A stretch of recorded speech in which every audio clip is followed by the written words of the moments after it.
सोचिए, एक ऐसी दुनिया जहां वक्त आगे नहीं उल्टा भी चल सकता है। गोली चली नहीं, लेकिन लौट कर वापस आई। ये कोई जादू नहीं, ये है टेनेट। एक ऐसी माइंड बेंडिंग कहानी जहां वक्त खुद एक हथियार बन गया है और हर सेकंड एक पहेली। डायरेक्टर क्रिस्टोफर नोलन आपको ले जाते हैं एक ऐसे मिशन पर जहां समझने के लिए सिर्फ आंखें नहीं, उल्टा सोचने वाला दिमाग चाहिए।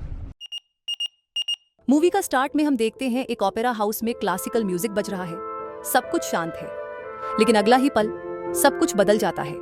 एक आर्म्ड टेररिस्ट ग्रुप हॉल में घुस आता है और पूरा क्राउड बन जाता है होस्टेज। यहाँ होती है एंट्री एक मिस्टीरियस CIA ऑपरेटिव की, जिसे हम जानते हैं प्रोटेगोनिस्ट के नाम से। उसका मिशन है एक ऐसे आइटम को सिक्योर करना जो दुनिया का फ्यूचर बदल सकता है। वो अपना मिशन कंप्लीट करता है, लेकिन पकड़ा जाता है, टॉर्चर होता है, सवाल पूछे जाते हैं, लेकिन वह कुछ नहीं बोलता और फिर वह साइनाइड खा लेता है, या कम से कम सबको ऐसा ही लगता है। प्रोटेगोनिस्ट की आंखें खुलती हैं, लेकिन किसी हॉस्पिटल में नहीं, एक छोटी सी बोट में समुंदर के बीच मेडिकल सेटअप लगा रहा होता है। वह कंफ्यूज है, लेकिन जिंदा है। साइनाइड असली नहीं था, यह सब एक टेस्ट था, और उसने वह टेस्ट पास कर लिया। एक आदमी उसे देखता है और कहता है, तुम्हारे बाकी साथी फेल हो गए, सिर्फ तुम जिंदा बचे। धीरे धीरे प्रोटेगोनिस्ट समझने लगता है कि जो मिशन उसने पूरा समझा वह तो सिर्फ एक छल था। अब उसे एक नए मिशन के लिए चुना गया है, एक ऐसा मिशन जो सिर्फ दुनिया को नहीं, वक्त को भी बचा सकता है। उसे सिर्फ एक लफ्ज दिया जाता है, टेनेट, और कहा जाता है, इस लफ्ज से तुम दरवाजे खोलोगे, उन लोगों तक पहुंचोगे जो वक्त को उल्टा कर रहे हैं। और यहीं से शुरू होती है एक ऐसी कहानी जो वक्त के खिलाफ लिखी गई है। मिशन से पहले प्रोटेगोनिस्ट को भेजा जाता है एक आइसोलेटेड विंड फार्म फैसिलिटी में। यह कोई नॉर्मल मिशन नहीं है, ये वक्त के खिलाफ जंग है। वहां वो खुद को मेंटली और फिजिकली रेडी करता है। दिन भर intense training running, hand to hand combat drills, target shooting, और रात को वह वीडियो मॉनिटर्स पर टाइम इन्वर्जन के कॉन्सेप्ट समझने लगता है। हर दिन वह अपने दिमाग और जिस्म को वक्त के खिलाफ लड़ने के लिए रेडी करता है। ये मिशन लॉजिक से नहीं, इंस्टिंक्ट से जीतना होगा। वक्त पीछे जा रहा है और वह आगे बढ़ने की तैयारी कर रहा है। ये पहला कदम है एक उल्टे वक्त के बैटलफील्ड में कदम रखने का। फिर हम देखते हैं कि प्रोटेगोनिस्ट को एक सीक्रेट लैब में ले जाया जाता है, जहां उसकी मुलाकात एक साइंटिस्ट से होती है। वह बातचीत शुरू करते ही सिर्फ एक बात कहती है, वक्त का बहाव सिर्फ एक ही दिशा में नहीं होता। साइंटिस्ट उसे एक इन्वर्टेड बुलेट दिखाती है, एक ऐसी गोली जो चलाई नहीं गई बल्कि वापस लौट रही होती है। प्रोटेगोनिस्ट उसे उठाने की कोशिश करता है, लेकिन साइंटिस्ट उसे रोकते हुए कहती है, तुमने गोली नहीं उठाई, बल्कि तुम्हारा इरादा था गोली उठाने का, इसलिए वो खुद तुम्हारी तरफ आई। ये खेल फिजिक्स से ज्यादा इंट्यूशन का है। प्रोटेगोनिस्ट हैरान रह जाता है। अब उसे समझ आने लगता है कि ये सिर्फ एक आम मिशन नहीं, ये एक टाइम वॉर है, और कुछ लोग भविष्य से चीजें भेज रहे हैं, चीजें जो वक्त में पीछे जा रही हैं। बुलेट इन्वर्जन टेस्ट के बाद प्रोटेगोनिस्ट के दिमाग में सिर्फ एक ही सवाल गूंज रहा होता है, ऐसी गोलियां आई कहां से? वक्त को पलट देने वाली यह टेक्नोलॉजी, क्या यह सिर्फ भविष्य का हिस्सा है, या कोई अभी आज के जमाने में भी इसे इस्तेमाल कर रहा है? फिर मिशन उसे ले जाता है मुंबई, एक ऐसा शहर जो कभी नहीं सोता और जहां अंडरग्राउंड आर्म्स डीलिंग एक खामोश जंग की तरह चल रही है। यहीं उसकी मुलाकात होती है एक ऐसे आदमी से जो शांत भी है और चौंकाने वाला भी। नील के पास हर चीज की पहले से ही जानकारी होती है, जैसे उसने भविष्य देख रखा हो। प्रोटेगोनिस्ट हैरानी से पूछता है, तुम मुझे कैसे जानते हो? नील बस हल्का सा मुस्कुराता है। किस्मत, अब उनका पहला टारगेट है संजय सिन्हा, एक शक्तिशाली आर्म्स डीलर, लेकिन उस तक पहुंचना आसान नहीं। नील बताता है, यहाँ नॉर्मल तरीके से एंट्री नहीं होती, लेकिन हम नॉर्मल लोग भी तो नहीं हैं। और फिर आता है फिल्म का सबसे bold move, reverse bungee jump करके स्काई स्क्रैपर के अंदर एंट्री। नील और प्रोटेगोनिस्ट हवा में उल्टे लटकते हुए बिल्डिंग के अंदर घुस जाते हैं, और अब मिशन शुरू हो चुका है। मुंबई के एक शांत हाई राइज फ्लैट में प्रोटेगोनिस्ट और नील की मुलाकात होती है, एक शांत और क्लासी औरत से, प्रिया।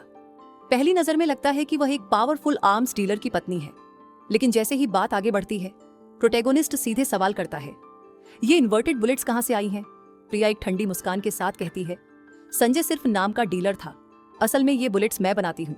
ये सुनकर प्रोटेगोनिस्ट एक सेकंड के लिए शॉक्ड हो जाता है। वक्त के खिलाफ चलने वाली टेक्नोलॉजी अब उसके ठीक सामने थी। प्रिया बताती है कि ये चीजें किसी और वक्त से आई हैं, भविष्य से, और जो आदमी इन बुलेट्स के एक्सचेंज में है वह है आंद्रेई साटर, एक रूसी आर्म्स डीलर जिसका लिंक भविष्य से है। लेकिन आंद्रेई तक पहुंचना आसान नहीं है। उसके तक पहुंचने का सिर्फ एक रास्ता है, उसकी पत्नी कैट। प्रिया कहती है, उससे मिलना आसान नहीं होगा, लेकिन अगर तुम कैट के ट्रस्ट में आ गए तो साटर भी तुम्हारी रेंज में होगा। अब प्रोटेगोनिस्ट के लिए वक्त सिर्फ चल नहीं रहा, उल्टा भी घूम रहा है, और गेम अब सिर्फ बुलेट्स का नहीं, पूरे टाइम फलों का बन चुका है। प्रिया और प्रोटैगोनिस्ट की बात गंभीर मोड़ पर थी। प्रिया की आंखों में सुकून था, लेकिन बातों में आग। वह कहती है, साटर भविष्य से खेल रहा है और तुम उसके रास्ते में हो। प्रोटैगोनिस्ट स्थिर है, लेकिन अंदर से अलर्ट। वह हर लफ्ज को वेट कर रहा था। प्रिया कामली बात कर रही होती है प्रोटैगोनिस्ट से, भविष्य से आई टेक्नोलॉजी, सैटर का कनेक्शन और कैट के जरिए उस तक पहुंचने का प्लान। इतनी देर में नीचे से रेडियो की आवाज आती है। सिक्योरिटी टीम रूफटॉप पर बैकअप की रिक्वेस्ट कर रही है। प्रोटैगोनिस्ट की आंखों में शक चमकता है। वह धीरे से कहता है, तुमने मुझे ट्रैप किया है। प्रिया बिल्कुल कंपोज्ड रहती है और जवाब देती है, ट्रैप सिर्फ तब बनता है जब तुम उसे समझ नहीं पाते। तुम अब तक समझदार निकले हो। प्रोटैगोनिस्ट एक तेज मूव करता है। वह रूफटॉप का एक साइड एस्केप खोलता है और क्वाइटली गायब हो जाता है। लेकिन अब उसके जहन में एक नई रियलाइजेशन थी, खेल सिर्फ वक्त का नहीं, लॉयल्टीज का भी है। प्रोटैगोनिस्ट जाता है लंदन में एक ब्रिटिश इंटेलिजेंस ऑफिसर से मिलने, माइकल क्रॉसबी। क्रॉसबी बताता है कि कैट और सैटर के रिश्ते में देर तक से तनाव चल रहा है। वजह यह है कि कैट ने एक गोया पेंटिंग को असली कहकर बेच दिया था, जो वास्तव में फेक थी।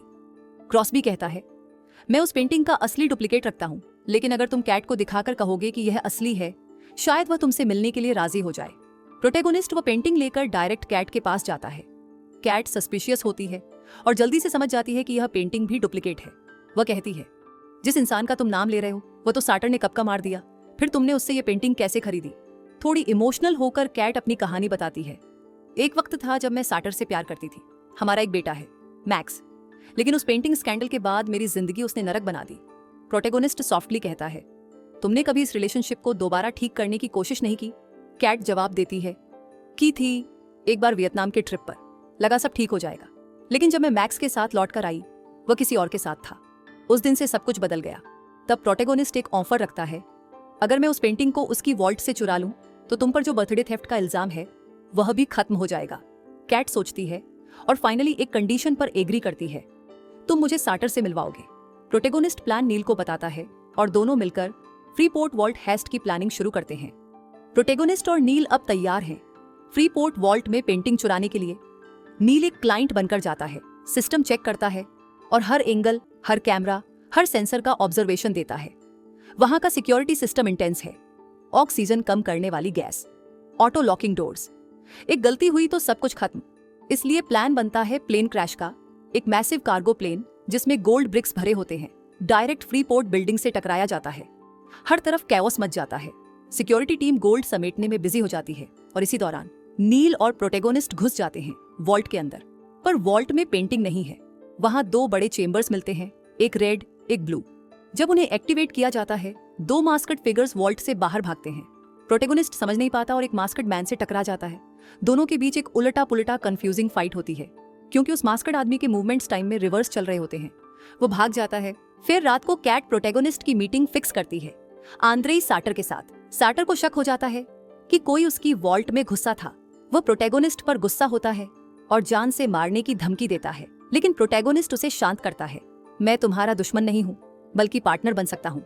वह उसे एक डील ऑफर करता है, मैं तुम्हारी मदद करूंगा प्लूटोनियम चुराने में, लेकिन मुझे अपनी टीम में लो। सैटर थोड़ा डाउट के साथ उसे स्वीकार कर लेता है और उसी वक्त प्रोटैगोनिस्ट को पता चलता है कि भविष्य से कुछ और भी आया है, गोल्ड ब्रिक्स, जो रिवर्स टाइम के जरिए आई है। लेकिन कुछ लोग उन्हें देख लेते हैं और सैटर के आदमी प्रोटैगोनिस्ट को पकड़कर टॉर्चर करते हैं। प्रोटैगोनिस्ट कहता है, अगर तुमने मुझे मार दिया तो प्लूटोनियम कभी नहीं मिलेगा। सैटर रुक जाता है, लेकिन प्रोटैगोनिस्ट जान चुका होता है कि सैटर एक साधारण आर्म्स डीलर नहीं है। ये सब कुछ भविष्य का हिस्सा है। अगले सीन में एक कॉन्वॉय हेस्ट प्लान होती है, जहां प्रोटैगोनिस्ट और नील प्लूटोनियम बॉक्स चुराते हैं। लेकिन जब वे बॉक्स खोलते हैं तो पता चलता है कि उसके अंदर प्लूटोनियम नहीं है, बल्कि एक स्ट्रेंज एल्गोरिदम का टुकड़ा है।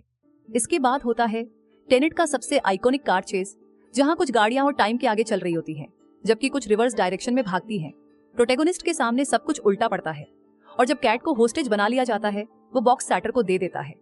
पैरागिस्ट ये नहीं चाहता कि सैटर कैट को मार दे, इसलिए वो एल्गोरिदम वाला बॉक्स सैटर को सौंप देता है और सैटर वहां से चला जाता है। लेकिन जैसे ही बाकी लोग वहां से निकलते हैं, कैट गाड़ी में अकेली रह जाती है। उसे बचाने के लिए पैरागिस्ट और नील प्लान बनाते हैं। कैट नील को बताती है, दोनों गाड़ियों को सिंक में चलाना, एक भी आगे पीछे नहीं होनी चाहिए।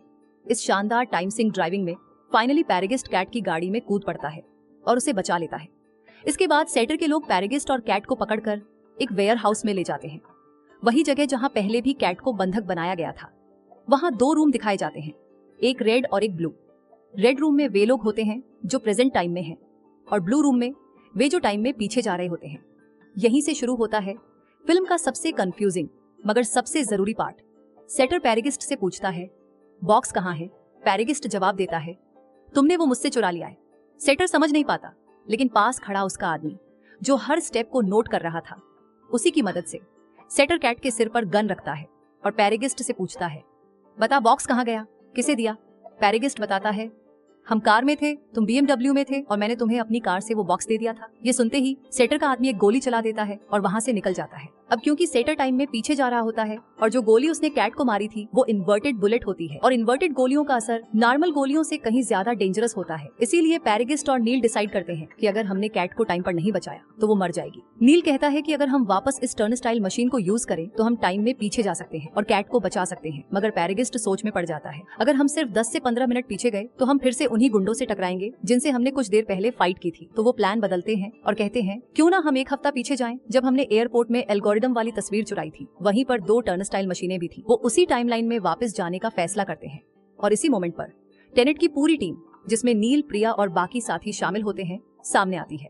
और यहाँ पैरागिस्ट को ये समझ में आता है कि ये लोग सिर्फ प्रेजेंट के नहीं, फ्यूचर से आए मिशन के हिस्सा हैं। अब पैरागिस्ट, नील और बाकी साथी एक बार फिर टर्नस्टाइल मशीन के अंदर जाते हैं और सीधे 7 दिन पीछे पहुँचते हैं। लेकिन तभी पैरागिस्ट को याद आता है, 7 दिन पहले जब हम इस टर्नस्टाइल से निकलेंगे तो हमारी मुलाकात खुद अपने पुराने वर्जन से होगी। वो नील से कहता है, मुझे पहले जाने दो, मैं खुद को रास्ते से हटाऊंगा, फिर तुम कैट को लेकर मशीन से निकलना। इसी मोमेंट पर टीम के साइंटिस्ट बताते हैं कि टाइम रिवर्स कैसे काम करता है। जब कोई इंसान टर्नस्टाइल से निकलता है तो उसके लिए वक्त उल्टा चलने लगता है, ठीक वैसे ही जैसे हम सांस लेते हैं, ऑक्सीजन अंदर और कार्बन डाइऑक्साइड बाहर। मगर इन्वर्टेड टाइम में ये सब उल्टा होता है। इसलिए इन्वर्टेड वर्ल्ड में जिंदा रहने के लिए ऑक्सीजन मास्क जरूरी होता है। साथ ही ये सबसे खतरनाक बात होती है, अगर तुम अपने ही पुराने वर्जन से टकरा गए तो तुरंत ब्लास्ट हो जाओगे। इसलिए हर कोई अपने चेहरे को ढकता है, इन्वर्टेड सूट पहनता है और मिशन के लिए तैयार होता है। अगला सीन वही एयरप्लेन क्रैश जिसे हमने मूवी की शुरुआत में देखा था। अब जब पैरागिस्ट एयरपोर्ट के अंदर घुसता है, वो अपने ही पुराने वर्जन से टकरा जाता है। उसके पास एक बंदूक होती है जिसमें इन्वर्टेड गोलियां होती हैं। अब वो ये जानता है कि अगर उसने वो गोलियां नहीं निकाली तो टाइम में पलटकर वही गोलियां उसे मार सकती हैं। इसलिए पैरागिस्ट एक एक करके बंदूक की सारी गोलियां खाली करता है और अपने ही पुराने वर्जन से लड़ता है। क्योंकि वो फ्यूचर से आया हुआ है, उसे अपने पुराने वर्जन के हर मूव का अंदाजा होता है और आखिरकार दोनों को चकमा देकर वहां से निकल जाता है। अब नील को मौका मिलता है कि वो कैट को लेकर टर्नस्टाइल मशीन में एंटर कर सके और फाइनली कैट की हालत धीरे धीरे सुधरने लगती है। फिर नेक्स्ट नील पैरागिस्ट को बताता है कि वो टेनेट ऑर्गेनाइजेशन का हिस्सा है, एक ऐसा संगठन जो समय की रेखाओं को कंट्रोल करता है। नील कहता है, आज से कई साल बाद एक साइंटिस्ट ऐसी टेक्नोलॉजी बना लेगी जो तय करेगी कि किस चीज को फ्यूचर में भेजना है और किसे पास्ट में। लेकिन दुर्भाग्य से उस टेक्नोलॉजी की जानकारी गलत लोगों के हाथ लग जाती है और वही लोग अब इस दुनिया को समय के जरिए तबाह करना चाहते हैं। बेसिकली अगर वो लोग पूरी एल्गोरिदम को एक्टिवेट कर देते हैं तो दुनिया लिटरली उल्टी चलने लगेगी। मतलब जो पौधा अभी पेड़ बनने वाला है वो कभी उगेगा ही नहीं, जो फल आने वाला है वो कभी लगेगा नहीं, और इसका मतलब है मानवता का धीरे धीरे अंत। इस काम को अंजाम देने के लिए एल्गोरिदम को 9 हिस्सों में बांटा गया था और जो हिस्सा सेटर के पास है वो 9वां और आखिरी टुकड़ा है। सेटर अब प्लान कर रहा है कि वो इस एल्गोरिदम को एक ऐसी जगह पर दफन कर दे जहां से भविष्य के लोग उसे ढूंढ सके और दुनिया को उल्टा कर सके। यहीं पैरागिस्ट को माइकल कॉलिंस की बात याद आती है, वो जो तस्वीरों के जरिए उससे मिला था। उसने बताया था कि सेटर रूस के उस हिस्से से आता है जहां एक बार भीषण बम ब्लास्ट हुआ था। उस हादसे के बाद जब क्लीनअप टीम वहां गई तो सब मारे गए थे क्योंकि सेटर ने अपने ही साथियों को मार दिया था, सिर्फ उस टाइम कैप्सूल को पाने के लिए जो शायद भविष्य के लोगों ने उसके लिए भेजा था। अब एल्गोरिदम को दफनाने से रोकने के लिए टेनेट टीम 2 भागों में बढ़ती है। ब्लू टीम जो टाइम में पहले ही जाकर लड़ चुकी होती है और रेड टीम जो अब जाकर उस मिशन को एग्जीक्यूट करने वाली है। यहाँ पर एक बार फिर मूवी का सबसे कंफ्यूजिंग मगर दमदार हिस्सा आता है। नील दरअसल ब्लू टीम का हिस्सा होता है। उसने पहले ही एल्गोरिदम को खोजने की कोशिश की होती है, जबकि पैरागिस्ट और उसकी टीम रेड मिशन में उस चीज को दफन होने से रोकने निकलती है। पैरागिस्ट एक सुरंग में उतरता है, उसके साथ उसका एक साथी भी होता है, लेकिन तभी पीछे से एक होंडा गाड़ी उसका पीछा करने लगती है, पर उसका ध्यान नहीं जाता। सुरंग के अंदर उसे वही एल्गोरिदम के टुकड़े मिलते हैं, लेकिन जैसे ही वो उसे निकालने वाला होता है, सेटर का आदमी पैरागिस्ट को गोली मारने की कोशिश करता है। इसी मोड़ पर नील प्रकट होता है और पैरागिस्ट को बचाने के लिए उस आदमी को गोली मार देता है। एल्गोरिदम को जमीन में गाड़े जाने से ठीक पहले पैरागिस्ट उसे बाहर निकाल लेता है। पैरागिस्ट नील से पूछता है, तुमने ये सब क्यों किया? तुम सब कुछ पहले से जानते थे। नील मुस्कुराकर कहता है, मैं टेनेट का हिस्सा हूँ और जिसने मुझे इस मिशन पर भेजा वो कोई और नहीं, तुम ही हो, पैरागिस्ट। ये सुनकर पैरागिस्ट के होश उड़ जाते हैं। नील उसे बताता है, आज से आगे हम दोस्त बनेंगे और जब मैं तुम्हें दोबारा मिलूंगा तो शायद तुम्हारे लिए सब ये नई शुरुआत होगी, लेकिन मेरे लिए ये हमारी आखिरी मुलाकात है। नील वहां से चला जाता है और तभी पैरागिस्ट को वो रेड की चेन याद आती है जिसे उसने ओपेरा हाउस में देखा था। उसे एहसास होता है कि फ्यूचर में जिसने उसकी जान बचाई थी वो कोई और नहीं, नील ही था। दूसरी तरफ कैट अपने प्लान में कामयाब हो जाती है। वो अपनी चालाकी से सेटर को जान से मार देती है और उसकी बॉडी को समुद्र में धक्का दे देती है। वो वही सीन होता है जब वियतनाम के एक याट पर कैट अपने बेटे के साथ बाहर आ रही होती है और उसे एक लड़की छलांग लगाते हुए दिखती है। अब कैट फाइनली एक नई जिंदगी शुरू करती है, लेकिन कहानी यहीं खत्म नहीं होती। प्रिया को इस बात का अंदाजा हो जाता है कि कैट ने भविष्य के सेटर को मार डाला है। वो उसे मारने स्कूल तक पहुंच जाती है जहां कैट अपने बेटे मैक्स को लेने आई होती है, लेकिन तभी सामने एक कार रुकती है और उसमें कोई और नहीं बल्कि परिजिस्ट बैठा होता है। वो प्रिया को कहता है, तुम डिस्टेंट ऑर्गेनाइजेशन के लिए काम कर रही हो, लेकिन टेनेट ऑर्गेनाइजेशन की असली कमान मेरे पास है और कैट को मारना इस मिशन का हिस्सा कभी नहीं था। इतना कहते ही परिजिस्ट प्रिया को शूट कर देता है और इसी के साथ ये मूवी टेनेट खत्म होती है। एक ऐसी जर्नी जिसमें टाइम उल्टा चलता है लेकिन मकसद हमेशा सही होता है।